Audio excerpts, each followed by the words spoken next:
আপনি একটা জায়গায় একটু বলবেন যে ধরুন আমি জ্ঞান হওয়ার পরে আমি দেখলাম যে জ্ঞান হওয়ার পরে পড়াশোনা করে খোঁজ খবর নিয়ে আমি দেখে আসছি যে দেশের জনসংখ্যা অনেক বড় বড় জনসংখ্যা, এই জনসংখ্যাকে জনশক্তিতে রূপান্তর করতে হবে।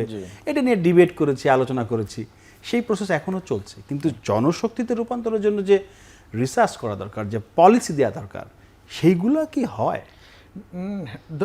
আপনি আসলে খুব গুরুত্বপূর্ণ একটা প্রশ্ন করেছেন। আমরা দেখেন একটা সময় ছিল, ওই যে শহীদ প্রেসিডেন্ট জিয়াউর রহমানও যখন ছিল, ওনার যে একটা রাজনৈতিক যে প্রপোজালগুলোর মধ্যে জনসংখ্যা কিন্তু একটা অন্যতম একটা এজেন্ডা ছিল। খেয়াল করে দেখেন, জনসংখ্যা তখন ওই ওনার যে 17 দফার মধ্যে একটা হচ্ছে আপনার জনসংখ্যা। খেয়াল করে পরবর্তীতে আমরা দেখতে পেলাম জনসংখ্যা ইস্যুটা রাজনৈতিক দল থেকে আস্তে আস্তে চলে গেছে। তখনকার সময় যেই পার্সপেক্টিভটা ছিল, তখন পোভার্টি ছিল, মানে মূল বিষয়টা হচ্ছে ফার্টিলিটি রেট, জন্মহার অনেক বেশি ছিল, মৃত্যুহারও বেশি ছিল। কাজে ওই মুহূর্তে জন্মহার কমানোটা ব্যাপার ছিল। তখন ফ্যামিলি প্ল্যানিং প্রোগ্রামটা অত্যন্ত চমৎকার করে তখন রান করা হয়েছিল, সফল একটা প্রোগ্রাম। এটার কারণে খুব দ্রুত গতিতে আমাদের কিন্তু ফার্টিলিটি রেট কমে আসছিল। কমে আসার কারণে যেটা হয়েছে, মৃত্যুহারও এদিকে ইমিউনাইজেশনের কারণে কমেছে। তখন আমরা একটা বয়স কাঠামোর মধ্যে একটা পরিবর্তন পেলাম। বয়স কাঠামো মানে ওই জন্মহার যদি কমে, মৃত্যুহারও যদি কমে, মাঝখানে আপনার বয়স কাঠামোর মধ্যে একটা পরিবর্তন আসে। এবং এখানে কর্মক্ষম জনগোষ্ঠী, যাদের বয়স হচ্ছে 15 থেকে 64 বছর, এদেরকে বলা হয় মানে কর্মক্ষম জনগোষ্ঠী, যারা আসলে ইকোনমিতে কন্ট্রিবিউট করবে। এখন এই অংশের পরিমাণ বাংলাদেশে এখন 66%। আপনি যখন পড়েছেন ছিলেন তখনও এটা ক্রমান্বয়ে তখন বাড়তের দিকে ছিল। এখন আছে সর্বোচ্চ পর্যায়ে দক্ষিণ এশিয়াতে। এখন বাংলাদেশ এবং ভারত, এই দুটো দেশই সবচেয়ে পরিমাণে আপনার এই কর্মক্ষম জন। কিন্তু একে যে শক্তিতে রূপান্তরের কথা যেটি আপনি বললেন, এটি করার জন্য কতগুলো পূর্বশর্ত আছে।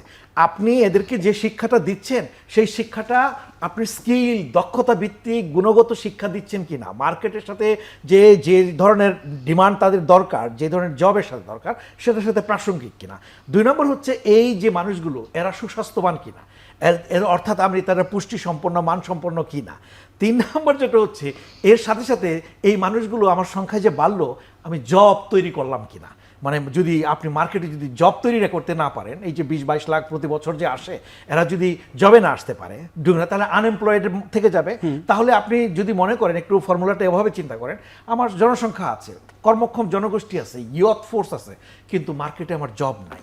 এবং এইখানে আবার ইন্টারেস্টিং বিষয়, আমাদের আনএমপ্লয়মেন্ট রেট দেখবেন অনেক কম। কারণ সপ্তাহে 1 ঘন্টার নিচেও যদি কেউ কাজ করে, তাকেও মানে ওই ডেফিনিশনের কাজের মধ্যে ফেলে। কিন্তু এই ফর্মুলাতে দেখবেন মার্কিন যুক্তরাষ্ট্রের চেয়ে আমাদের এখানে আনএমপ্লয়মেন্ট রেট কম। হ্যাঁ, কিন্তু এই জায়গাতে একটু খেয়াল করার বিষয় যে আমি যে জব তৈরি করব, তার জন্য পর্যাপ্ত বিনিয়োগ তো লাগবে।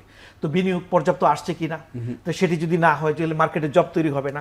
এখন এইদিকে আমি যে শিক্ষাটা দিচ্ছি, সেটা যদি স্কিল বেস, নিড বেস শিক্ষা না হয়, তাহলে আমি অনেক বিশ্ববিদ্যালয় বানালাম, যে গ্রাজুয়েট তৈরি করলাম, এরা মার্কেটের উপযোগী হলো না, ডিমান্ড না। এখন যেই জবগুলোর ডিমান্ড রয়েছে বাইরে, আমি বলবো একটা স্থানীয় শ্রমবাজার, আরেকটি হচ্ছে বৈশ্বিক শ্রমবাজার, দুটোরই কিন্তু নিডস, চাহিদা আছে। এখন আমি যে একজন ডেমোগ্রাফার, পপুলেশন সায়েন্টিস্ট হিসেবে যেভাবে চিন্তা করি, আমি ভাবি আমরা একটা মহাপ্রবণতার মধ্যে আছি।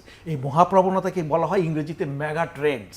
এই মেগা ট্রেন্ডসের মধ্যে একদিকে হচ্ছে ডেমোগ্রাফিক চেঞ্জ হচ্ছে, অর্থাৎ যে জন্মহার কমের কারণে এখন বয়স্ক মূলকের সংখ্যাও কিন্তু বাড়ছে। বাংলাদেশের প্রতি 10 জনের 1 জন কিন্তু এখন বয়স্ক মানুষ। ভবিষ্যতে 2036-এর পরে কিন্তু আপনি দেখবেন যে পপুলেশন পিরামিডের চিত্র অন্যরকম হয়ে যাবে। তখন কিন্তু দুইটা, একদিকে কর্মক্ষম মানুষ, এদিকে ইয়থ ফোর্সও পাবেন, আবার একদিকে বয়স্ক মানুষও পাবেন।